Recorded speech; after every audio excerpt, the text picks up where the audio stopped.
Welcome to Uiua for Complete Beginners, number 6. So on the Uiua Discord recently, there was a challenge issued to create an image of a circle. There was no specific requirements given. The spirit of the challenge is to make the shortest possible program and, of course, to explore people's different solutions. So this solution was offered early on by the creator of the language. So let's just take a look. There we go. It produces a black and white image. For those unfamiliar, Uiua is kind of designed with creating images and animated GIFs and audio in mind. If I want to see what the output is here, I can print it and we can see that it's a large array and there are zeros and ones in it, and so I didn't have to ask it to be printed as an image. We would just notice that it was a large array, two-dimensional array of zeros and ones, and interprets them as grayscale values. So yeah, we've got black and white. Okay, so purpose of this video is to just take a look at this code, understand why it works, and try out a couple of variations. So a cool way to try it, like to work out how it works, is to execute it a bit at a time. So with syntax highlighting, kind of helps you see how it's broken up a little bit. I haven't mentioned this before, so just in case it's helpful to people, blue things are functions. Yellow is a modifier, so a table acts on a function and the stack. 49, of course, is just a number, so that's a different color. So the colors are meaningful, and you can see that things are grouped up here. So these yellow things are all modifiers. These are all functions. The green functions probably take one argument. Yeah, like shape takes one argument, length takes one argument, where and these take two arguments. So yeah, it's just sort of grouped like that. Anyway, I'm going to go through this a bit at a time because this is how I studied it. So we start with the value 99, and then you can see here that we're doing a range 99, but we want to keep the 99 on the stack for later. All right. So we've got 0 to 98. All right. What are we doing now? So the next bit of code is, well, there's a flip, so that puts the 99, underneath that. And now we're doing divided by 2. So I'll type in div2. Right, so that's now we've got 49.5 with this array untouched. Okay, what's next? Well, it looks to me like that's a minus sign. So that's one unit of code. So there we go. So I'm going to take that away. So putting a minus is going to say subtract 49.5 from everything here. So that means it's going to start negative and then go positive. Right, so negative 49.5 all the way up to 48.5. Right, so all of this code so far, notice that we've only got one thing on the stack. So all of this code has produced one value on the stack that produces a range from negative 49.5 to 48.5. Okay, now that's one-dimensional. How do we get it to be two-dimensional? Well, if we, this is where table comes in. Table is great for turning one dimension into two. So I think I've done this in a video before. I'll make this really quick. If I do a table with times, and let's say 2357 and 2357, I'm making a multiplication table, which is quite easy to see the outputs there. It doesn't have to be the same thing. So let's say 4, 8, and 100. Oops. 4, 8, and 100. Okay, so there we go. So we've got the 2357 here multiplied by 4, multiplied by 8, multiplied by 100. And of course, it could be a different function.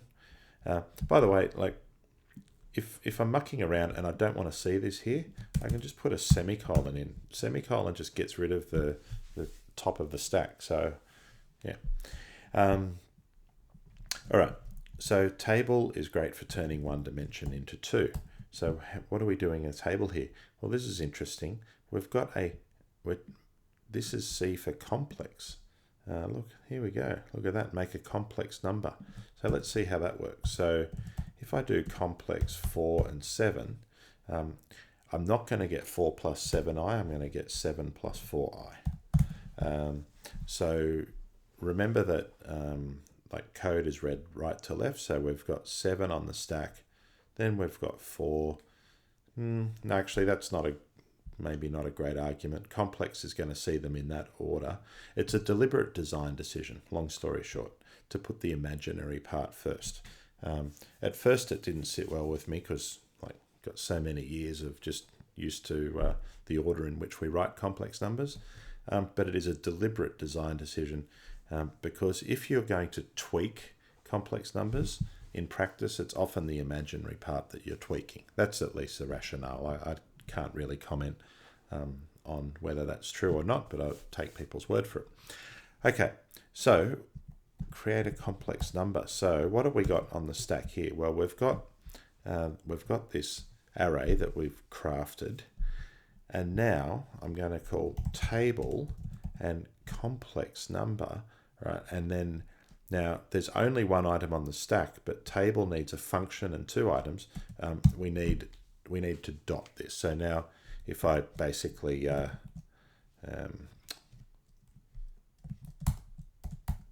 right, so if I dot it, then I've now got 2 things on the stack, and I can now call table complex. Okay, right, so that's created now we've got a single array, but it's 2-dimensional.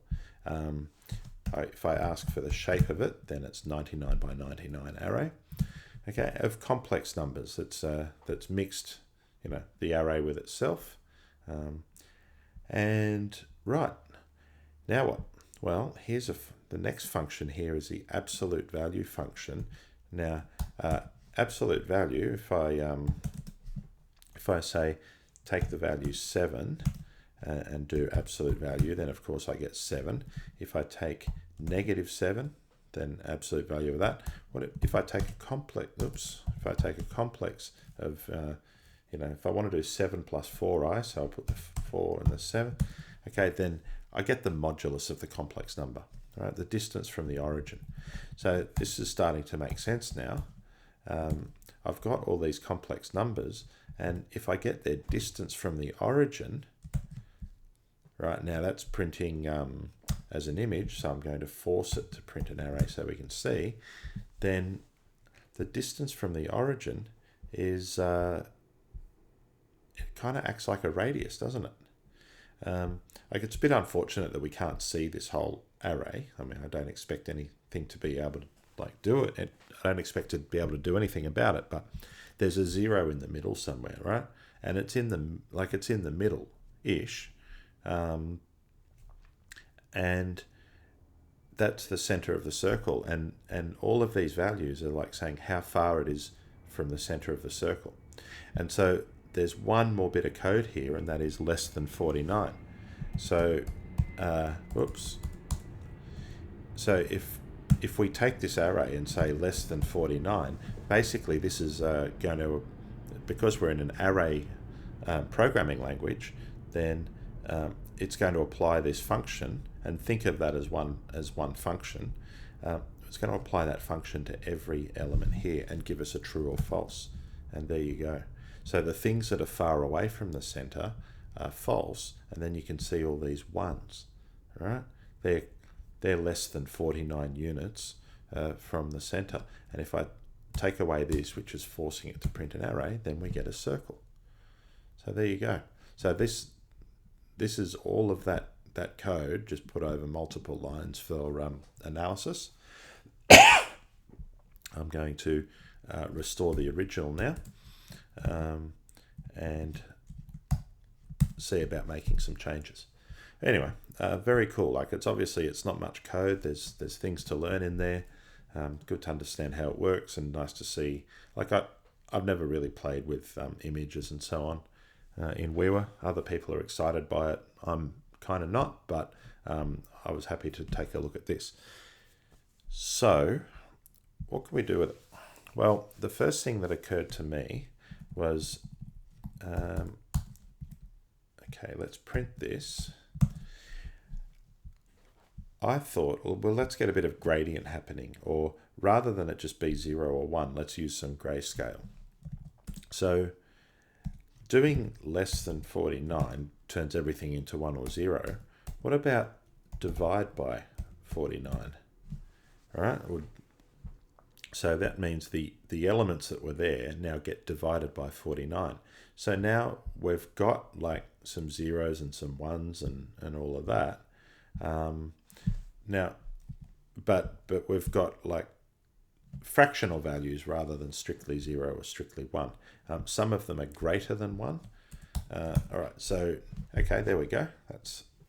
That's kind of cool, but you can see it's not really a circle anymore. So there's a few things I want to do here. First is say, well, excuse me. I actually I want to only see the values that are like less than, now before it was less than 49, now I want to see the values that are less than 1. But if I do that, then I'm back where I started with just zeros and ones. So what I actually want to do is keep like the values that are less than 1, I want to keep them as they are, and the values that are greater than 1, I want to set them to 0 so that we get a like a black background. All right, so so basically you can see kind of a ring there. Well, I want the circle to be there, but I want a black background. Okay, so what are we going to do here? Well, this is actually the first time in my short Uiua programming career that I've used an if statement coming up. So this question mark is if. Took me a bit of reading the docs to get how to use it. So let's try, excuse me. Right, I want to say if. Now, if we're used to other languages, right? We want to say if, say, x is less than, let's say if x is greater than 1, then I want to produce 0. Otherwise, I want to produce x. Okay, this is not Uiua syntax, and it couldn't really be. This is, this is left to right. It's what we're familiar with. It's not stack based, and it's also not tacit. Using variable names. So, but anyway, so if takes a condition, like it doesn't really take a condition. It's up to it. It reads a value that has to be 1 or 0 for true or false. So obviously, in other programming languages, the if statement consumes an expression that's then interpreted as a Boolean expression, right? It's evaluated to give you a true or false. Well, here, Uiua will only read 1 or 0. And it's not in this order either. So a more correct thing would be to say, well, if like the first two things have to be the functions that you give. So like if it is greater than 1, then I'm going to say 0. So I'm going to produce a 0. If it's like, if that's not the case, then I'm going to produce itself. Well, that's the ID function. And now I have to provide like the true or false value. So I'm going to say 0 and 5. Okay, so I'm going to,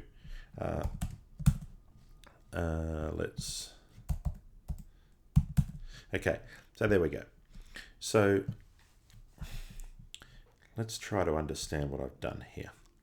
So if has the two functions. Now this is the condition and it's false. And so this is the false function, this is the true function. So basically this boils down to ID 5, right? That's what it boils down to. Now, if I change this to a 1, then I get a 0 because what this is the condition, this is the true part, and so it's calling the true function, which is 0. I almost didn't expect this to work because 0 is not a function, and the documentation says that it takes a function. But I'm glad it does work, and I can see that it's a good thing that it does. I just was surprised. Okay, so we've got if, we've got the true function, we've got the false function, we've got the condition, and we've got the value that the functions act on. Okay, so now to get this closer to our example, I'm gonna say x equals let's say 1.42, and I'm going to say if, and I'm going to say right. So if like less than if it's greater than 1, and if what's greater than 1, well, that's the x value, and so this by itself gives 1 or 0, right? So let's just check that, right? That gives 1 or 0, right?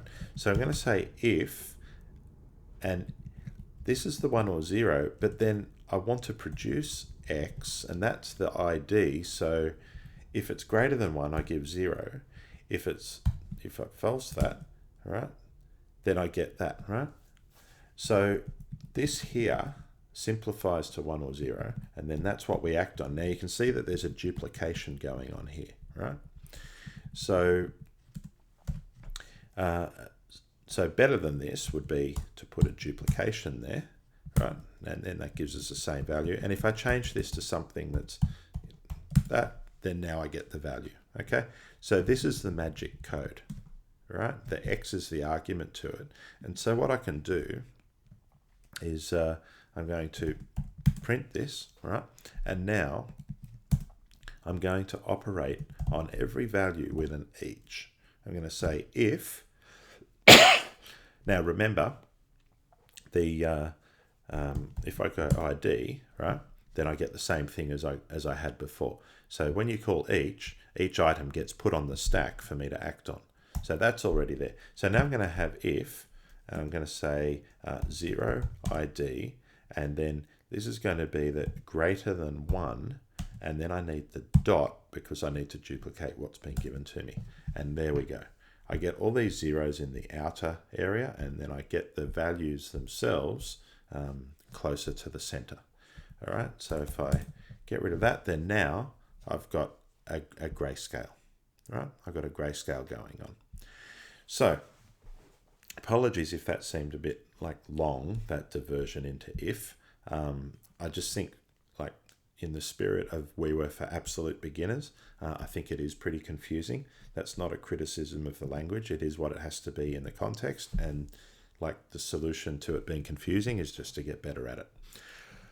Okay, and it's interesting that, yeah, you don't really need ifs all that often anyway. Like, you usually find a way to act with arrays instead of if statements. And maybe there's a way to do that here. I kind of think there must be, but it's not occurring to me. All right, so having done all that, I'm going to scrap it for now, because what I really want to do now is go, all right, I won't scrap it all. I'll scrap all of that. All right. What I want to do is actually kind of invert this so that it's white in the center and gets grayer and blacker towards the outside. So I'm going to do, right, so let's just see if we just print this again. So we've got values between 0 and 1. I'm going to do a 1 minus, right? Now you can't do 1 minus, that's not in the right stack order. If I do minus 1, then I get all black because I've basically, it's in the wrong order, okay? What I need is that. Okay, so that's kind of cool, except now I need to change that. No, all right, that failed. Basically, here we go. I can just get rid of that, right? I don't actually need any if there at all. Look what's happened here. First of all, if I just want to do, say, minus 3 from 10, then I get 7. If I wanted to do it the other way around, then I can put a stack flip in there, right? That changes the order of the 10 and the 3. So that's why the flip is here, right? So we have the value on the stack, which is here. That's an array. And then to every single one of those, I want to do 1 minus that. So that does 1 minus, right? And, oops. Okay. And if we print it, then... Now, interestingly, these far-flung things are negative, but they're being basically interpreted as 0 by Uiua's image printing thing, right? So maybe to just tidy this up, I might just, do my if business again. So if it's less than 0, and I take a copy, right, if it is less than 0, I'm going to say 0. Otherwise, I'm going to say it's itself. All right. So, so there we go. And so now we're going to strictly have values between 0 and 1, right? But it's just the inverse of, a kind of inverse of what we had before. And then there's other cool things we can do with it. This is like a linear fade. Well, what if we just sort of say, let's take the square root? That makes it a bit whiter. Why is that? Because when numbers are between 0 and 1, taking the square root makes them larger, which means that it makes them a lighter grey rather than darker grey. So we get a nice sort of billiard ball looking thing here. What if I square it instead? What's the easiest way to square something? Well, you do the inverse of the square root, of course. There you go. And so that takes numbers between 0 and 1 and makes them smaller. So now we've got more like a distant star or a headlight on a dark highway. All right. Of course, you can do any other thing you like. Back to normal. What if I multiply everything by 2? That's interesting. It's sort of the things that are close, the things that were 0.5 or more are now 1 or more, which means they're the full whiteness. It's interesting that I don't actually understand why we can see a ring around here. It's like a ring of brilliant white with a bit of lesser white in the middle. I don't really understand that, and I don't think printing the array is going to help very much. Yeah, I suppose one thing I could do to investigate the array a bit more is truncate the values to a few decimal places. There's a way to do that in Uiua, which I haven't tried. And it's not straightforward. I'm not going to dig into it now. Okay, so yeah, we can.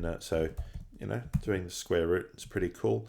Yeah, and once again, it's just awesome how a square root function can just operate over a massive 2D array. So if you wanted to explore pictures in Uiua more, then I'm sure you can find a lot of information in the documentation. You can make them color, probably by doing RGB triples. Yeah, anyway, live long and prosper and have fun.